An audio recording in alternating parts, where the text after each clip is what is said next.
Okay. Easy enough.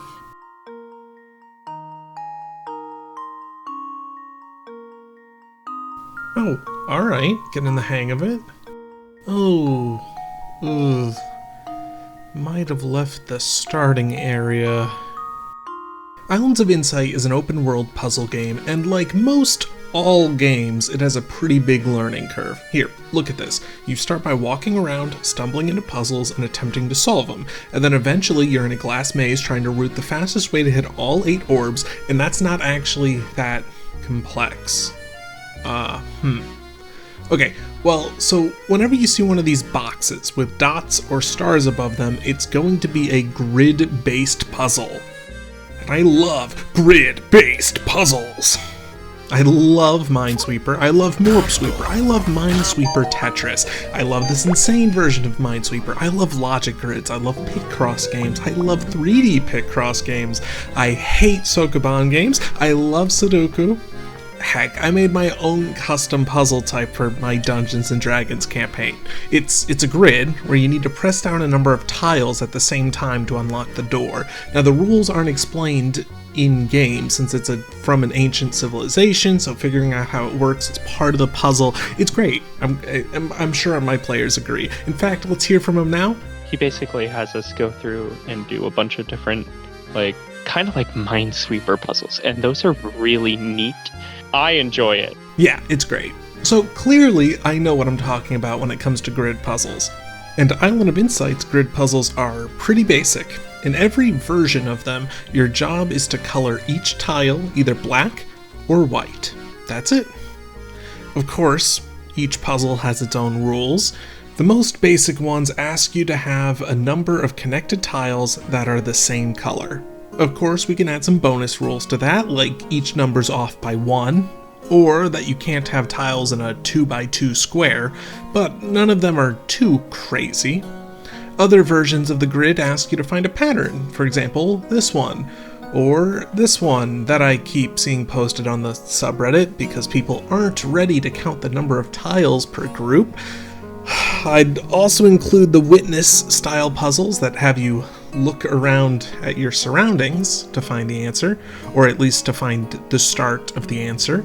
Then there's the grids that show you what they want, and you just have to recreate it. The glimpse puzzles are by far the weakest grid puzzles in the game. The challenge would be to do it all in once, but there's a better version. Instead of visual cues, what if it was audio cues? Each black tile represents a sound. Each row is a different sound, and the sounds play column by column, left to right. The easiest ones have entirely different sounds, such as one row being a drum and another being cymbals. The hardest ones are the grids where you just get a full octave of notes. But enough about recreating, let's get back to basics. What if, instead of numbers, we put in letters?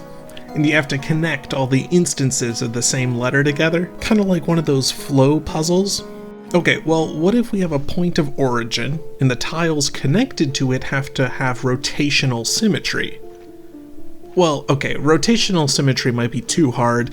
Let's have symmetry along an axis, and not just vertical or horizontal, but also on diagonal axes. You know what? No, back to basics, just the numbers. Just, they count how many tiles of the same color are connected to them. Okay, but what if they had line of sight?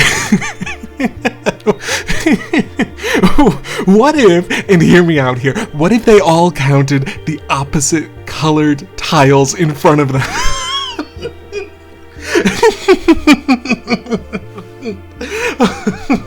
You get it, right?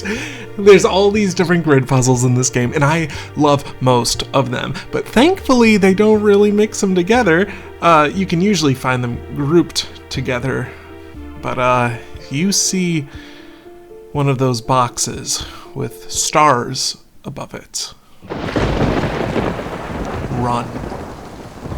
The difficulty for these grid puzzles are shown by 1 to 5 dots above it, but some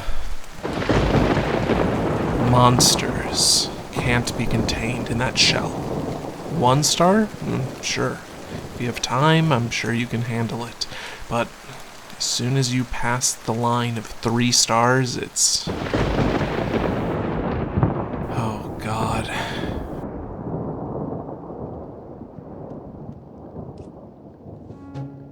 Oh, hey, what's up? It's me, Paniel. You know me. My channel says I go by this name. You must be new here, so let me be the first toon to say, welcome to Toontown Corporate Clash. And if I'm gonna talk Corporate Clash, there's some backstory you need. Let me just... Oh, yeah, here we go. Here's the presentation. Oh, sorry, that's a default slide. Nope. Here we are. A brief history of Toontown. So, Toontown, or more accurately Toontown Online, was launched by Disney back in 2003. It was an MMORPG with your typical subscription model, and it was pretty good. You would create a toon and try to fight off cogs. Cogs are these robot guys who are all about business and nothing else. So the only way to beat them is to use funny things, or gags. There are 7 different gag tracks to pick from. Each of them have 7 tiers of gags, and you're gonna want to know them, so here's some quick descriptions. First of all, we've got Tune Up. It's healing. I don't think I have to explain anything more. Next we have Trap, which I think is only here because of that classic walking onto a rake joke, but cogs aren't just gonna walk into the trap, so you need Lure. Which is probably the most busted gag in the game, because when it works, the cogs will walk forward and they'll be stunned until they take damage or walk into a trap. So you've got the classics like money on a fishing rod, magnets, hypno goggles, presentations. Yeah, you're lured right now and I'm kind of running out of time, so let's speed it up. The rest of them. Sound is loud, hits all cogs, rarely misses, doesn't deal a ton of damage. Throw is your bread and butter, having a decent accuracy, good damage, and who doesn't like throwing a cream pie? Squirt is a safer throw. It's as accurate as sound, but at the cost of damage. Alternatively, Drop is a lower accuracy throw, but it does massive damage. These gags all work during battles. At the start of each turn, the up to 4 toons will pick their gags, automatically using them in the order that I described them in, and then cogs would attack back with such fun attacks such as Eviction Notice and Evil Eye. Your health are laugh points, and when you lose them all, you go sad. So anyway, Toontown Online died in 2013, and the world has never been the same since. Until 2014, where a free fan-supported version called Toontown Rewritten was put out into the world. Rewritten tries to stick to the original version, and I've never played it, so whatever. The version that matters here is Corporate Clash. While it started in 2018, I started playing it in early 2023 after seeing an OST video for a chainsaw consultant. So real quick, let's just mention some of the differences. There's... Instead of just sellbots, cashbots, there's a new type of...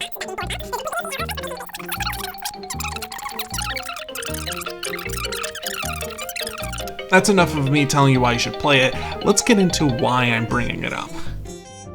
The best part of Corporate Clash was added in the Hires and Heroes update, Managers.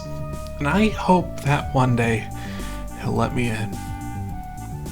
Each manager breaks the rules of how Toontown's combat works, and for each area, there's a more basic street manager that anyone can fight, and a kudos manager. Why are the stairs out of service?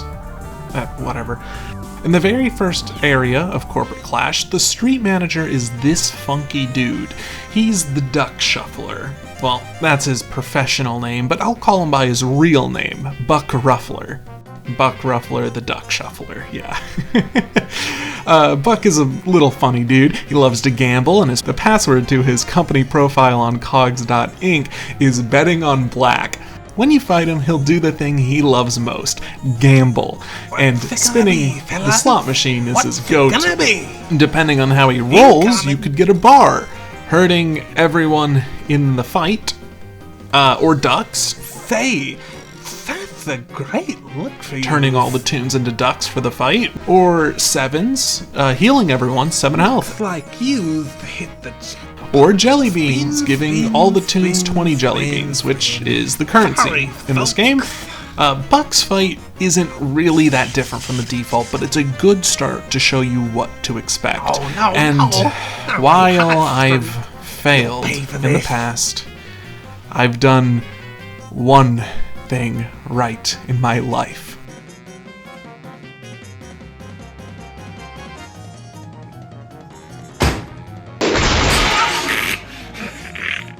I'm sorry, that wasn't very toony. Let's just move on to the kudos board. After finishing a playground's main quest, you unlock the kudos board. It's just more randomly picked quests, but once you do enough, you unlock the other manager fight. In Toontown Central, there's been some noise below the schoolhouse, and you gotta go check it out.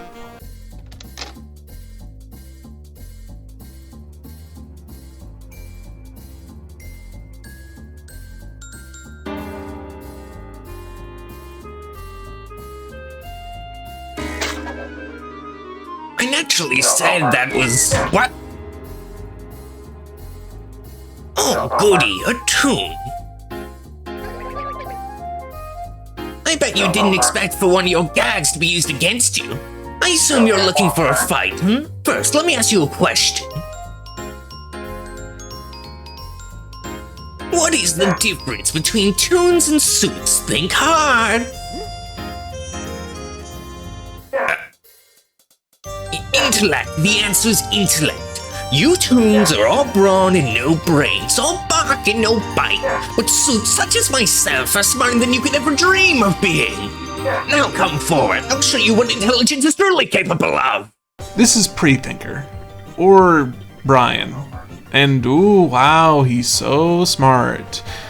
His fight is just annoying. He'll summon in desk jockeys every other turn, and if you target him for 2 turns in a row, he'll so castle. painfully predictable. You can't spam sound because he hides behind the other cogs and just doesn't participate in getting damaged.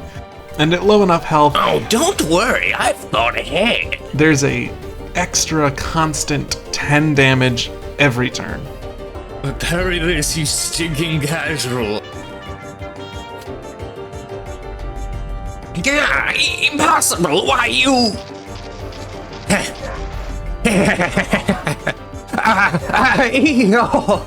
So your strategy is to make me angry? How cute! An intellectual such as myself couldn't possibly fall for that. Now get over here and let me...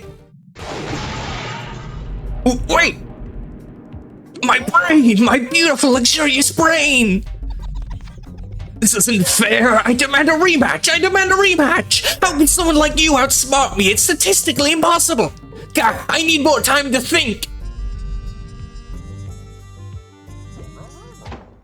So clearly you can see that Prethinker is a huge step up for how crazy these fights can get. No? Maybe? Huh. It doesn't matter, I'm in a good mood. Let's go over 3 more kudos managers. Now, what's the #1 answer to the question, which cog would you smooch?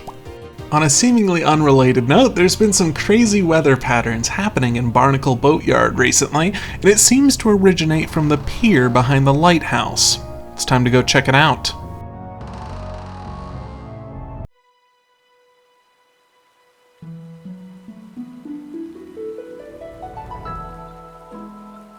Hip, dip, dip, my blue ship sails on the water, like a cup or a saucer, but you are not...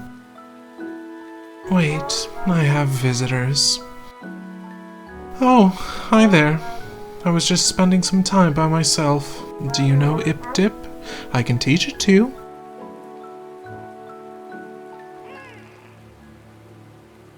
I'm guessing you're not here to exchange pleasantries. I've done nothing wrong. I'm not sure why you want to fight me. I really don't want to do this. The Rainmaker, or as the affectionate Toons call her, Misty, is the boss here, and she's a little all over the place. Misty Monsoon will constantly shift the weather around, randomly shifting to fog. Do you need me to guide you, which obscures your view of the cogs and their health? Heavy rain, water everywhere, increasing all damage dealt, but storing half of it to be delivered all in one hit at the end of the weather cycle. Storm Cell, I heard you Toons like roughhousing. Can I play too? Which requires you to target Misty to weaken her electric attitude. And Oil Rain, which hurts Toons and heals cogs every round. And her line of, does this remind you of anyone? Is a reference to the first story manager with Derek Mann. Apparently they have a thing for each other. Weird. So, you've got those weather changes, and after every 2 weather cycles, inversion happens. You should really invert that frown, or, you know, however the saying goes. Giving you 1 turn without any weather, but it powers Misty up, letting her attack an additional time every single turn. And of course, you can't have a boss fight without something triggering at a health threshold. And this time, do you feel invisible sometimes? It's a monsoon. You've got 2 turns to clear out a new set of massive cogs, which now there are up to 5 cogs in battle instead of 4, and you can't damage Misty before you get rid of them. These cogs also get a random bonus effect. And after clearing the monsoon cogs, and dealing a little bit more damage to Misty, she's done. Wait, stop! You don't have to do this! Well, I guess we don't have to finish her off. I don't get it. Even when I stayed out of everyone's way, you still tried to hurt me. I mean... Oh, don't play dumb with me. Lying only makes it worse. You knew what you came here to do. I want to be friends with you, Toons. I don't see why it can't happen. But every time I try, you're mean to me. I remember I went up to this Toon named Bessie. I asked her if we could play tic-tac-toe. She tried to drop a piano on me. Why did she do that? There was no reason. I don't know, man. It's really easy from where you are to judge me. I know you do. Bessie isn't the only one I've talked to. But the shame of it is, you're not even the worst. Those other suits have hurt me too. They've hurt me in ways you wouldn't understand.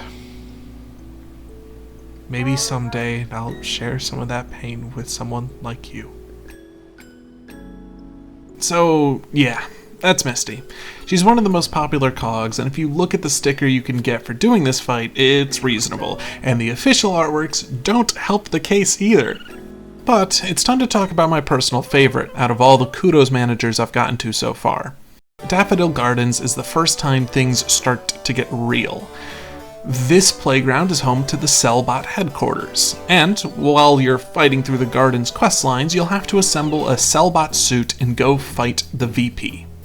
In fact, I've fought through the VP like, 50 times at this point, and I've had enough of fighting Cellbots, then fighting Skelecogs, and throwing pies. But instead of taking these stairs to the VP, what about that side room?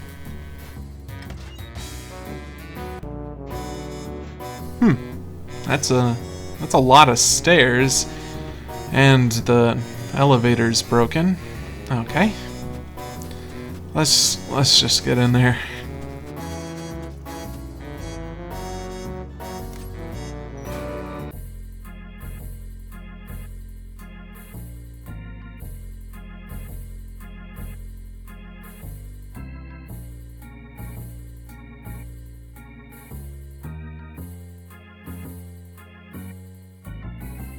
Huh? Oh, hey there. Sorry about the walk. I haven't gotten around to having the elevator fixed. It's just much easier to fly here from my dad's office. You're Toons, correct?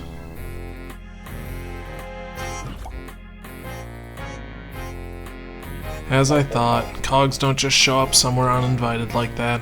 Anyway, I'm assuming you've met my dad. He gave me a list of menacing things I was supposed to say to you, but I dropped it somewhere over there. Not that it ever helped my dad much, but could one of you, go get it? You know, it'd probably be easier for both of us if you just turned around and left. Oh, yeah, I guess that is a lot of stairs to go back down. Fine, but let's hurry. My show's on in a few minutes.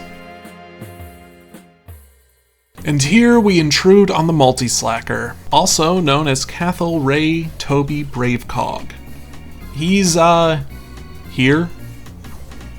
So, after a turn of Cathl being alone, he'll summon in waves of 5 Skelecogs, using wasteful management. And if you've been keeping track, we've moved from 4 cogs total to Misty's 5 to now Cathl's 6. And just like Misty's Monsoon phase, these Skelecogs each have an additional buff on them. Cathl's entire fight revolves around having other cogs do his work. If there is any Skelecogs in the fight, Cathl will ignore 90% of the damage dealt to him, so don't hit him. But if you don't, I don't have enough energy to attack you right now. He'll throw a sandwich to another cog, or all of them, healing them. So maybe hit them and waste some damage, but if you hit him, you probably should have attacked someone else that time. He'll retaliate, hitting each toon that targeted him with a hyper task. Okay, great. Let's get the health threshold out of the way here. When Cathl's at 60% of his health or less, it's time for his mandatory lunch break. Run that by me in an hour or so. He steps aside, eating a sandwich, while 2 insanely high-leveled factory foremen drop in. And this is where you win or lose the fight. Depending on the level of the factory foremen that are summoned in, depends on what special abilities they have. And if you see a 21, that cog needs to die in 2 turns to avoid the Union bust. You do not want to see the Union get busted.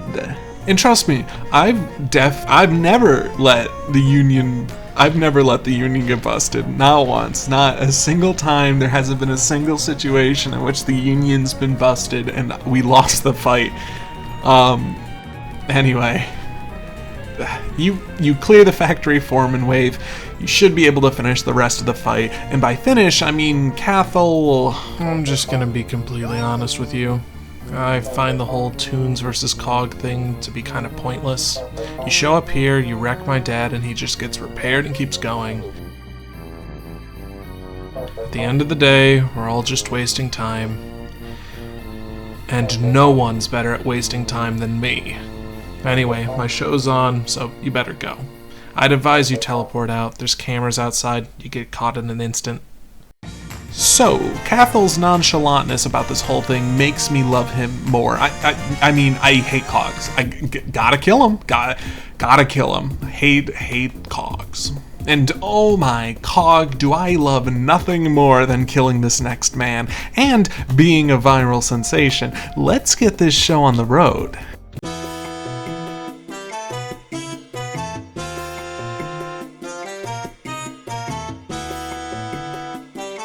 Skippy do ba ba ba do. Ski da da.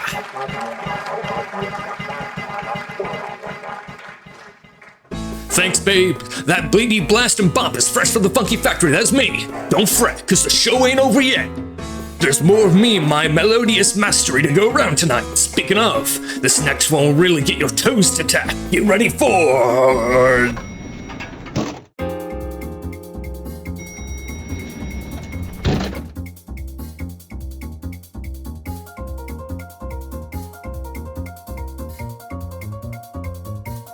What are Dunes doing here? Can we deal with him? Oh, no! Babe, any fans are welcome to the musical monument of my sliding shows. Why don't you just hop up on stage and join me, babe? Any fan is welcome to dance with me.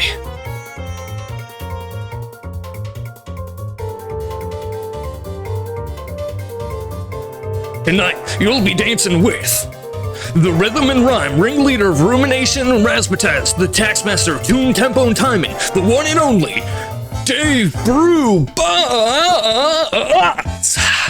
Ready for the show, dib-dibby-doo, babe? Let's tango and go! Enter Major Player, or Dave Brubot. Yes, his idol dance is a reference to Never Gonna Give You Up. Heck, his password on Cogs Inc. is this jumble of letters, and if you don't recognize it, I'll just finish the link for you and you can type it in. Dave has been a thorn in my side for quite a while, as he's quite difficult to deal with if you're queuing up with randoms, and let's talk about why. This can't be some musical performance without dancing, so let's start with some dance partners. Dave summons pretty high-level cogs, and each tune will be linked to one. Partners will deal extra damage to each other, but deal less damage to all other targets. And, oh, of course, the cogs will have a bonus cheat as well. But if you're looking for a star of the show, you'll have to look at the crowd. Come on, babe, get a little closer and find that vibe. Is he talking to me? Oh, okay.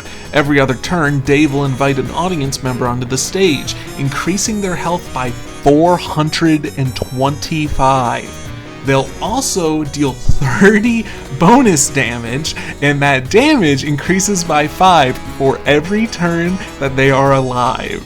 They'll also get one of those cheats from the dance partners, and the only good news is that if Dave tries to get a 49th guest from the audience, your game crashes. Okay, no, that's just a fun fact. So the good news is you're probably not going to get that far, but each tune does get a 15 damage bonus whenever a star of the show is killed. But if that wasn't enough, on every odd turn other than the first, Dave will try to get a guest verse. Babe, I'm passing this verse to you. You know what to, skibby-dibby-doo. I'll do my best. This will unlure a star of the show, force them to make a bonus attack, and any tune's hit will get an accuracy debuff. Well, and a damage increase, but missing is bad. And lastly, the health threshold. Once you drop Dave under 2/3 and 1/3 of his health, he'll interrupt the fight for a dance-off. Before your tune-up happens on those rounds, you gotta dance. And, well, it's just a Simon Says game, asking you to memorize the patterns for a 3, then 5, then 7 note long bit. And each note you don't reach or put incorrectly causes you to take damage. And that's it. You kill Dave, you get rid of the leftover cogs, and you see if you got the rare drop. Boo! Boo, yo, diddle-diddle-doo! Where you going, babe? It's only the second act. Please go away. Hit the floor, babe. Disco ain't dead, and neither am I. You stink. Let's see if you can handle these greatest hits. It's the last tap, baby. Dave's back at full health, and he brought his band of Mr. Hollywoods. And Dave's got his own damage bonus. And these aren't any old Hollywoods, they're superstars. They each have a massive 898 health, deal an extra 10 damage that increases by 5 each round, and who could forget the bonus cheats from before, and this time they cycle each round. And of course, those Hollywoods aren't just here to fight. No, they're your dance partners. And the only good news once you clear the Hollywoods out is there are no more dance partners. That's it. But the stars of the show keep coming. Instead of every other round, we're talking every round. And why shouldn't their cheats cycle as well? And who could forget those guest verses, which Dave will still try to get to happen every other round.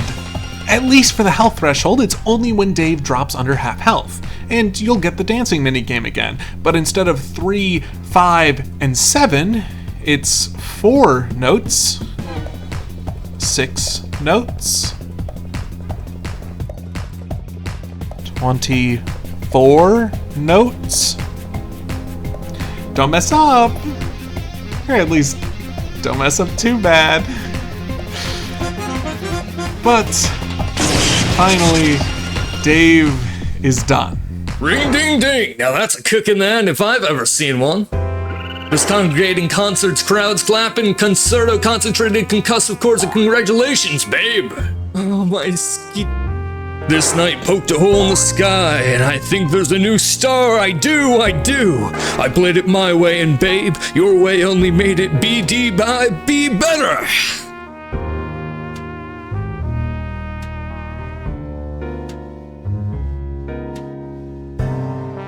Poco, Poco, I played loco, and the people went coco. I'm telling you now, keep this song in your head. Don't lose that tempo, that soul. You got pep, a master step. I can't believe it.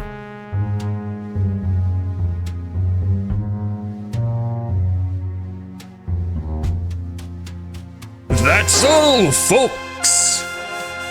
These perfect prestissimo plays have been played and presented by the powerful proprietor of Prowess, Dave Brewbot. Wink. You can always find me, baby, beyond the sea. Like any good song, it's time for this one-man big band to fade out. Skibidi batata.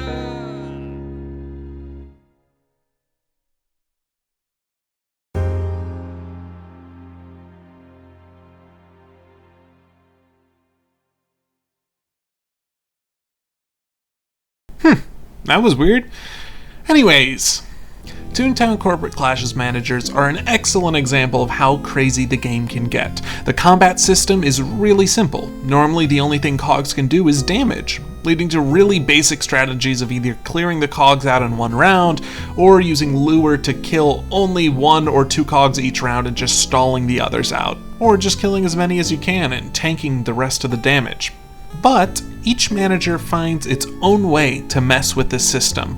Buck, while still keeping it simple, adds an extra layer of randomness to spice up his fight. Brian keeps messing with your targeting by constantly swapping positions or stepping out of line. Misty requires you to change strategies every time she changes the weather. Cathl tries to stall you out by slacking off, or by letting one of the foremen bust a union. Dave puts you on a strict timer with the ever-increasing damage, but should you hit him, or kill the stars, or the dance partners? One manager I would have loved to talk about is Graham. He's actually the hardest fight in the entire game, and you basically need to unlock everything to even have a chance.